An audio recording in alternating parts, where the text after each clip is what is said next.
Okay, good afternoon. This is Barbara Bishop at West Georgia RESA. Thank you all for joining in for our first high school ELA Accessing Georgia Milestones webinar. We will be doing one of these Accessing Georgia Milestone webinars per month, per grade level, and this is September still, technically. So this is the very first one we've had for high school.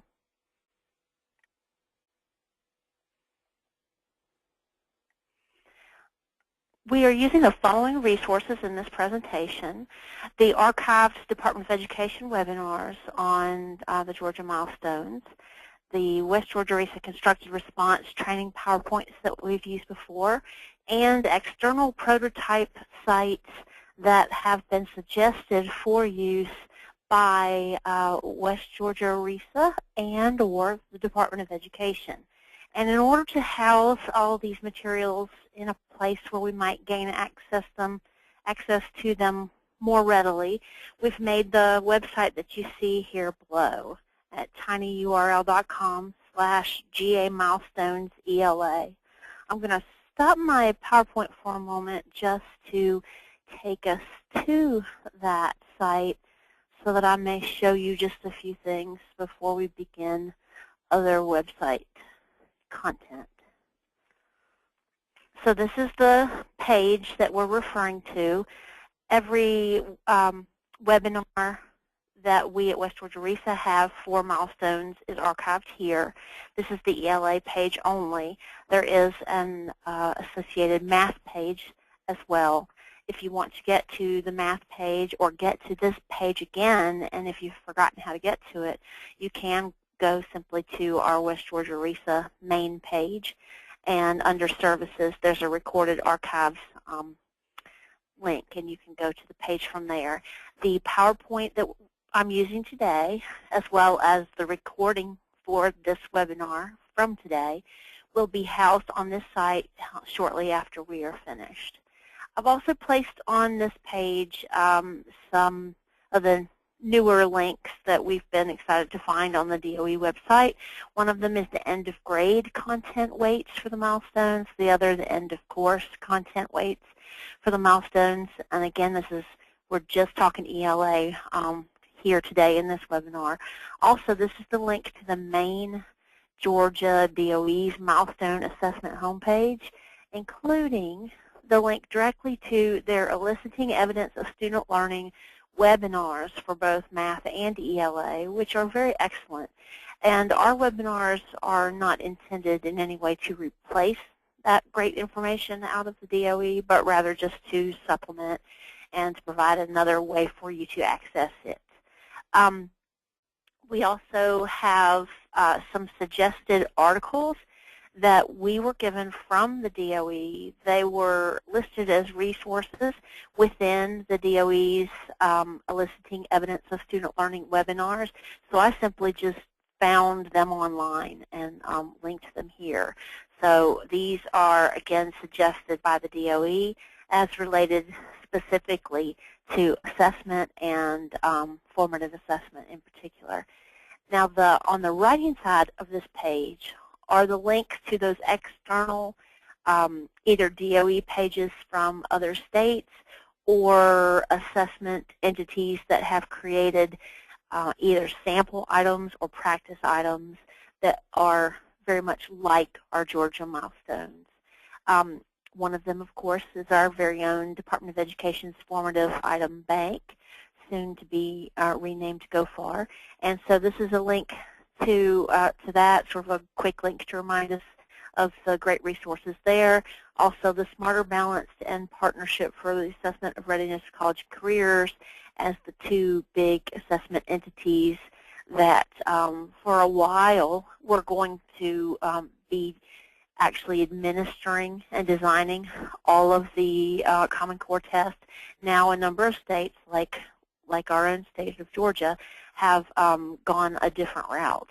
But we have heard that even though our Georgia milestone tests are currently being devised, that these resources still remain very helpful to us. And in fact, we've been told many times that the Georgia Milestones test will be PARCC-like, that it remains very much like those questions that we have found and still can find on the parkonline.org. So these are just quick links to all those places. We've also been told to look to the NAEP items and to these states in particular who just have organized their own response to constructed response item and second-generation assessment resources. They've organized them in such a way that it's very friendly for folks outside of their state to access. So that was step one of this webinar today, was just to show you where resources live and where they will remain after this webinar. So I'll return now to our PowerPoint. Okay, so our whole purpose of this webinar, even though it's a very short webinar, we do have an important learning target, and that is for us to build our capacity to introduce students to the expectations, format, and content of constructed response questions. We already have a capacity to do this. We already teach in ways that are aligned to Common Core and to second-generation type high expectations and rigorous assessments, but we're just trying to build that capacity as the adults are forever in a position where we might build our capacity to build their capacity. And so I hope that by the end of this PowerPoint, we will be able to determine and script out our next actions to ensure continued preparation towards supporting learners in second-generation assessments. In other words, that we might leave this quick webinar with a to-do list. You know, oh, I need to go ask so-and-so about that, or I need to show this to Mr. or Mrs. So-and-so, or I need to look this up, or I need to check out that PowerPoint. But whatever it is that you personally have on your next step list to get you even farther down the line in assisting students in these second-generation assessments. I want to reiterate again that the DOE's new webinar series for the milestones are very excellent, and you can get to them from the DOE page, of course, but also, again, from that website that I showed you earlier with the one with the star on it. And their Assessment for Learning series has 5 different modules, and the first of those are already posted for you to listen to. Within those excellent DOE webinars, they have reminded us in the discussion of how this all aligns not only to the rigors and expectations of college and career readiness, but to our own TEKS standards. And this is very much in line with having an academically challenging environment, TEKS number 8, as well as using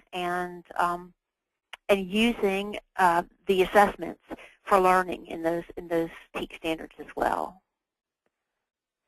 They reminded us that there is a constant process for formative assessment and then to summative assessment in the classroom, that once we have a standard in mind for students, we are assessing their current knowledge, designing instruction based on that, assessing them in formative ways, teaching, and then assessing how that went in the learning, and then providing the feedback that makes it necessary to continue this process over and over.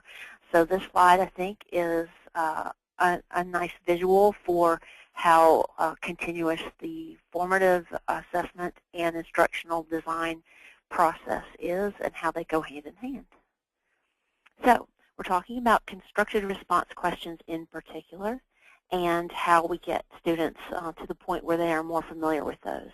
It is not a surprise to any of us that we are now in a position to need to do this, as the federal requirements for Race to the Top stated that we would have high-quality assessments, and we knew that by virtue of Common Core integrating reading, writing, speaking, listening, and research in natural ways, that we also were going to have an assessment system that would consolidate ELA, reading and writing, into a single measure, and that we knew that we would be increasing rigor to align with college and career readiness, and so that's why we are working toward constructed response questions in our assessments.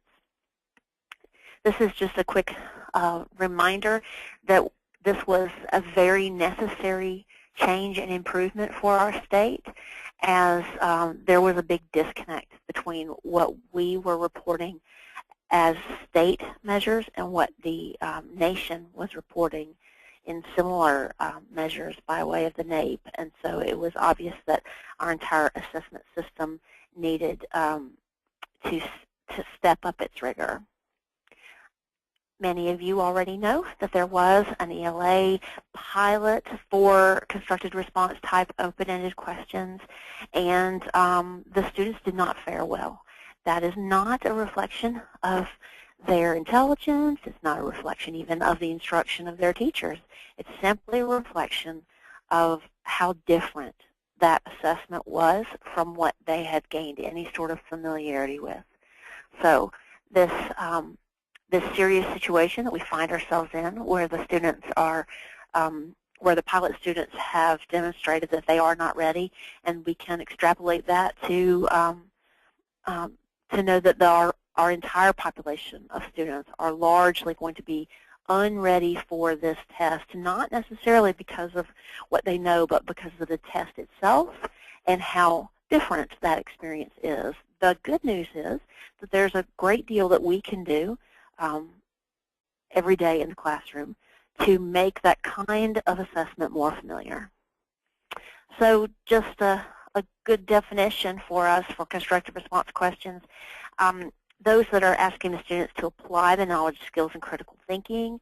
These are very real-world, standards-driven performance tasks. They require students to construct answers out of sometimes just a prompt and just a source without the benefit of suggestions or choices. And that, of course, is very different from the cognitive skill of simply identifying what might be correct and in front of you. So we were asked, and this question was posed also in the DOE webinars, why do we think that students are doing so poorly on constructed response questions at this point?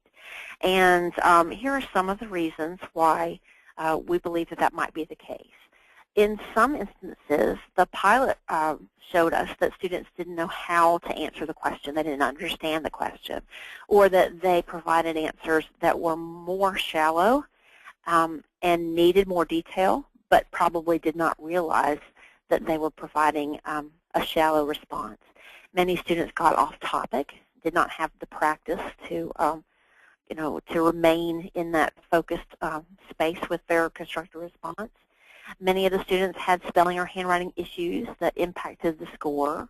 For the most part, it was simply not knowing what was being asked. In fact, we were told that one of the most common responses was, "I don't know what to write," which I'm glad that that's what it said, is because that's something we can begin to solve rather than "I don't know the answer to this question." So instead of writing about what the passage talked about, sometimes students wrote about what they knew because they were perhaps nervous and just wanted to remain in a comfort zone. So they were providing a response, and perhaps they thought that just simply responding was going to be good enough. Whether or not they were on task with the question, we're not sure. But the main idea is the one I have bolted